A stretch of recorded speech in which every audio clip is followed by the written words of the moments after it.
এই দেখো বন্ধুরা, আমার গ্রুপ থেকে 17টা মুরগি পেয়েছিলাম, আর সেই মুরগিগুলোর এরকম বড় বড় হয়েছে। দেখো, লাল আর সাদা মুরগ কিন্তু এগুলো। তো আমি একজনকে দিয়ে দিয়েছিলাম, যেহেতু আমাদের রাখার জায়গা ছিল না, তো এত বড় হয়েছে। আর একে রান্না হবে, আর আপনাদের সঙ্গে শেয়ার তো অবশ্যই করবো। তারপরে দেখো বন্ধুরা, রান্নায় চলে এলাম। মাংসটা অনেকক্ষণ আগেই ম্যারিনেট করে রেখে দিয়েছিলাম। তারপরে দেখো কড়াই পেঁয়াজ সব মশলা দিয়ে দিয়েছিলাম। আর রান্না আজকে দেখুন, আমি করিনি, পাশ থেকে বলে দিচ্ছিলাম আমার মেয়ে আর আমার ভাইজি দুজন রান্না করছে কিন্তু। তা মশলা দেখো ভালো করে লাল লাল করে কষিয়ে নিচ্ছে। এতে পেঁয়াজ, তেজপাতা, গোটা গরম মশলা, টমেটো দিয়ে দেওয়া হলো। আর অল্প অল্প করে আদা রসুন বাটা আর তোমার জিরে গুঁড়ো সব কিছু দিয়ে দিল।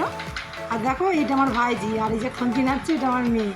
এরা সব বেশ রান্না করছে, আনন্দ করে, বেশ মজাই হচ্ছে, পিকনিকের মতন বাড়ির সবাই মিলে। তাই এবার মাংসটা ওই ঢেলে দিয়ে দে। এবার গোলমরিচ দিয়ে দিলে একটু। এবার মাংসটা ম্যারিনেট করা ছিল, মাংসটা এবার দিয়ে দিলে।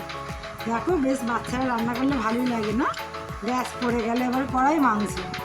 তো মাংসটা ভারী ছিল, মানে অনেকটা মাংস, তো আমার মেয়ে নাড়তে পারছিল না যেহেতু অনেকটা।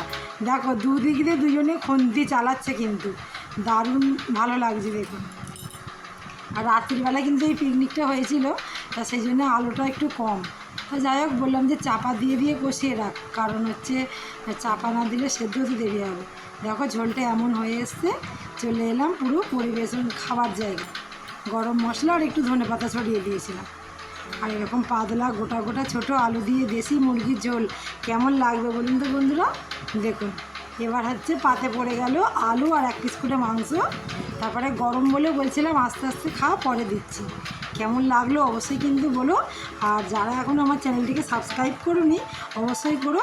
আর সুস্থ থেকো, ভালো থেকো, সবাই পাশে থেকো। ধন্যবাদ।